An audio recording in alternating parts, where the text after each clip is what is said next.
What's up, Liberty loving Hellraisers? Welcome to the first episode of Whiskey and Tea Podcast. I am your host, the visionary of volunteerism, the seer of sedition, and the oracle for the opposition, C.D. McCrae. This being the initial show, I wanted to take a minute to introduce myself, to detail my Liberty journey, and to explain why you should add Whiskey and Tea Podcast to your rotation.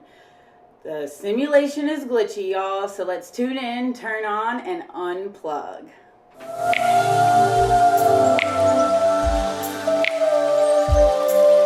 She would say she knows enough, and she's never wrong. Try not to think of it in terms of right and wrong. She is a guide. I'm C.D. McCrae. I'm 30 years old. I was born, raised, and stayed in the beautiful state of Louisiana. I am an anarcho-capitalist libertarian, which is a big mouthful. So, as a very politically aware child, my parents took me to Washington, D.C. for the first time in June of 2001. So, and we have a close family friend that lives in Washington, D.C., and just so happened at the time to be working at the Pentagon. And so I got a really cool tour and got to see all kinds of things. And I remember I got to eat in the cafeteria, and I thought that was so cool. Because to me, it was the mecca of freedom. It was where our freedom is protected, right? It's the military headquarters of the United States. This is where it happens, right? Right? So, when 9/11 happened, I was devastated. I was a very patriotic little girl, and I loved America and could not understand why anyone would want to hurt us. So, in February of 2002, my parents took me to New York City, and I walked out on a plank. It was like a overlook over Ground Zero. I remember it like it was yesterday. You walk up, it was wood, and the whole thing was full. You couldn't even see the wood with all the missing posters, and we miss you, and flowers and candles. And my little, that time, 11-year-old heart was just crushed. I remember crying in the coldest weather I'd ever felt in my whole life. And I remember this thing, and I just remember thinking, why would anybody want to do this? And I'm watching as big machines are taking away rubble of what was a 1,700 feet tall building, and it was just reduced to nothing. And I didn't understand. And I remember feeling the weight of the city. I remember feeling the sadness, and I remember coming back and saying, it felt depressed. It felt uneasy. It felt anxious. And it probably felt that way for a long time. But as a kid who didn't grow up there and only visited for a few days 6 months after the attack, I remember that. And, I just, from there, the fervor got even hotter, and I ended up, becoming probably a neocon that we would call him today. I was a total neocon and just thought war was the only answer, and believed that. The veil for me started to split when there were no weapons of mass destruction, and we were sending military people, on a hunt for a man who was a duly elected leader of a country. I mean, you can debate the logistics of an election all day, but I mean, he was the leader of a country, and we were gonna find him and kill him for what? And when we found him in the hole in the ground, and then we take him and then we put him on a trial. It was just, absolute dog and pony show. And we had him killed. For what? So that's about the point that I said, there's something going on, there's something wrong. So by 2008, I was primed for a Ron Paul revolution. It was my first election I got to vote in, and I registered as a Libertarian. My parents introduced me to Libertarianism through Ron Paul, and that was truly all she wrote. I agreed with everything. And all of a sudden, I'm reading about the Fed, and I honestly went from reading like Ann Coulter and Sean Hannity to Ayn Rand and In the Fed by Ron Paul. I went to college and declared political science as my major. I was the token libertarian in every class, argued with everyone over everything. I was probably a shit poster in real life. I trolled people in class and called them names and told them how stupid they were because I thought that they were, and because they put their faith in the state as if the state has their best interest at heart. And I mean, I knew back then that the government doesn't care about you. The government doesn't care about anybody. So from there, I graduated, and in 2015, I heard a Part of the Problem podcast for the first time. And when I heard Dave Smith talk, I realized that I'm not alone. And that was probably the first time in my life that I realized I'm not alone. And I think I really yearned for that community. I think I really wanted that validation that I'm not crazy. And no, Ron Paul is not a crazy old man. And, I was just defending myself and justifying myself constantly to anybody who would listen, honestly. But I felt so relieved when I heard Dave Smith talk. Since then, everybody, tell them everybody. If they have a podcast and they talk about liberty, I've heard it. I listen to it.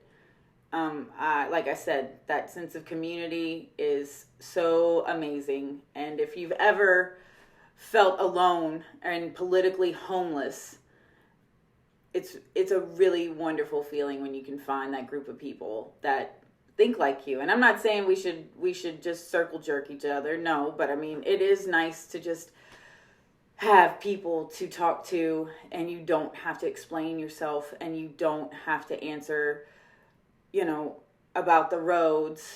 And listening to all of these wonderful gentlemen on their podcasts and reading brilliant minds that came before us, I realized that the liberty message is lost on most women. And that is because women are taught that there is going to always be a person, entity, whatever, that's going to help them if something bad happens. Whether that's their father, whether it's a sugar daddy, whether it's the government, someone will always be there to help them.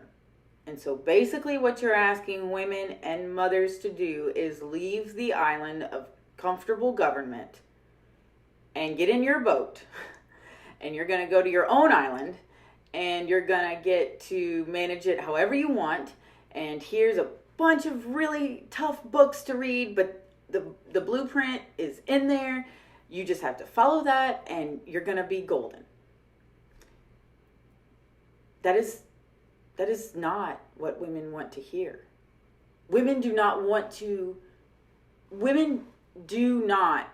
be presented with more problems than solutions. Women are expected to solve problems all day long. I don't care if you stay at home. I don't care if you're a CEO. You have to solve problems every single day. Whether that's lunches in the morning for kids, whether that's appointments, whether it's, hiccups in plans, whatever, that's your job. You solve problems. So women do not want to hear, oh, well, the whole thing is just, fucked up and this is how we solve it. That doesn't give them any sense of comfort. That doesn't make them feel good at all. That doesn't do anything. It scares them. It scares them to death. So that's why I decided to create Whiskey and Tea. First of all, it's hot out here, y'all. It's hot. And, we need to drink something. Sometimes we just got to take our white pills with our whiskey, right? And then also because when we secede, the first thing we're going to do is probably drink. And then we'll get to the rest of it. But we're probably going to drink. And third, I wanted to talk about Mises and Rothbard without saying Mises and Rothbard. I want to talk about human action without saying human action. Because people don't know what that is. And that's okay. That's okay. We weren't born knowing this stuff. And on that same note, no Republican has ever read John Locke. They don't understand what a social contract is. They don't understand why they believe what they believe. And so we can't hold libertarians to our standard. When you're in a room full of junior leaguers, you don't start off with prostitution should be legal and we should end the war on drugs. Now, I believe in both of those things. But when you're talking to a group of women, of regular women, the last thing they want to hear is that it would be socially okay for their daughter to have sex for money. Like, that is literally their worst nightmare. And talking about the legalization of heroin is not going to go over well. So I'm all for radical, I'm all for in-your-face messaging, but that's not going to get anyone to our movement. And our movement has such potential. This is our moment. This is it. This is it. So many politically homeless people. Between COVID, between the lockdowns and the economy and just everything that has happened in the last, almost 2 years, year and a half, whatever. People are fed up, but they don't know where to go. They don't know where to go. And we cannot be the party that is just for legalizing heroin. That doesn't resonate. It resonates with us because we believe that. And we understand the benefits of ending the war on drugs. We understand it's racist. We understand it's inherently against Black people and poor people. We know this. But when you're talking to a group of women who probably have experienced some type of addiction, whether it's in their family, whether it's in a friend's family, and they know how bad drugs can do bad things to people, they don't want to think about their children with a needle in their arm. And that is socially acceptable. So I want to talk to people who exercise liberty or work for the liberty of others every day. Not party members. I don't care. In fact, I don't think it's wise to advertise infighting. I think it's important for us to talk about it because it should not go on. And the Mises Caucus is coming. And for anyone who stands in our way, we get 10 more members. I'm here to tell you, if you are trying to stand in the way of the Mises Caucus taking over the Libertarian Party, you are going to be left in the dust. We are not here for your 50 years of failure. We are here for change. We are the change. That's why I want to talk to people who are working to be the change. So I do not want to advertise the infighting. I'm embarrassed. It's embarrassing. I mean, people just getting kicked out of their roles, duly elected roles. That is the most anti-libertarian thing you can do because you don't like the way they tweet.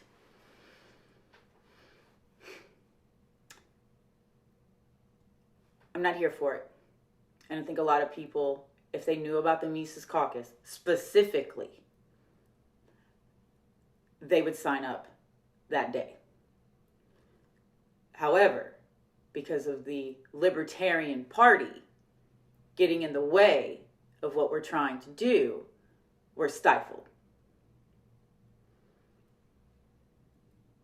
And I'm here to tell you, it will not be for long.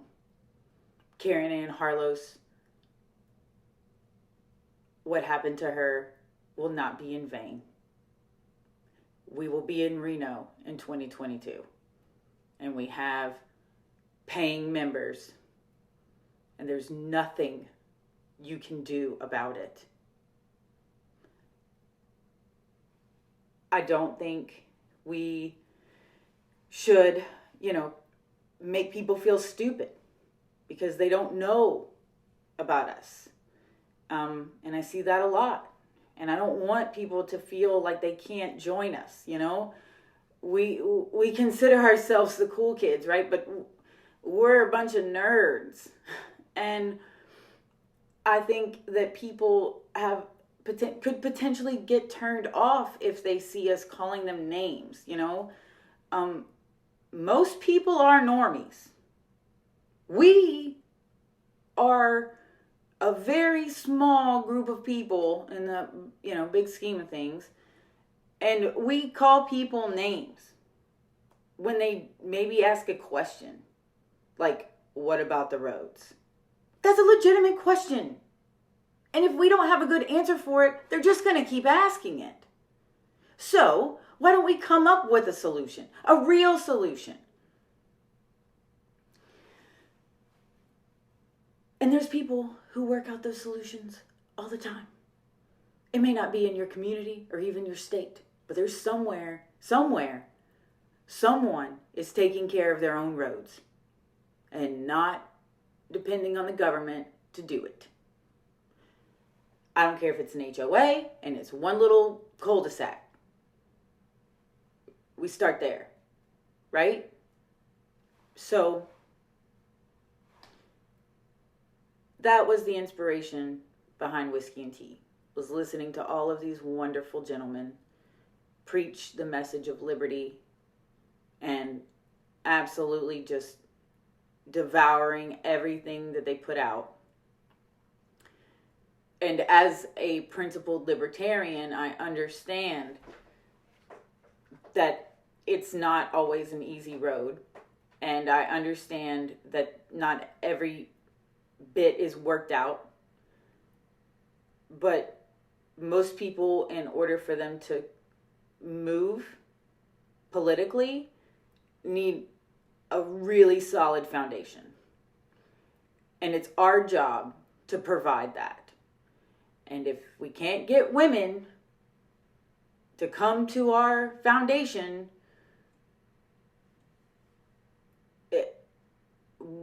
we won't breed libertarians. There won't be women to teach their children about liberty. And, I'm not naive. I'm not. I don't think that people are just going to hear, one Tom Woods episode and think, this is the greatest thing I've ever heard. But I do think that we can split the veil for people.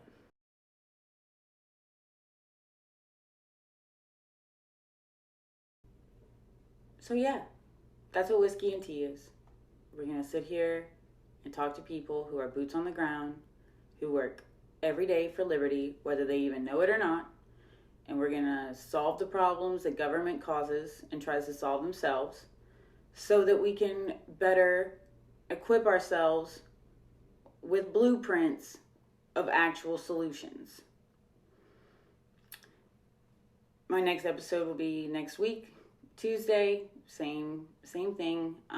We will be talking about who owns the money, how we get it, and why the price of your milk is $5, and how it doesn't have to be. I'm on Twitter at Lady ANCAP, and I really appreciate you guys listening. This episode is brought to you by the love and support of my family. Without them helping me get here, and without them and their support in this, I would not have even attempted. So I'm so thankful, and I can't wait to keep doing this and to talk to people and really solving the problem. So I hope you guys enjoyed it, and I hope to see you back very soon.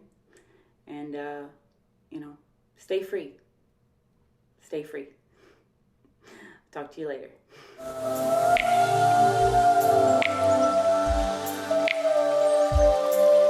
She would say she knows enough, and she's never wrong. Try not to think of it in terms of right and wrong. She is a guide.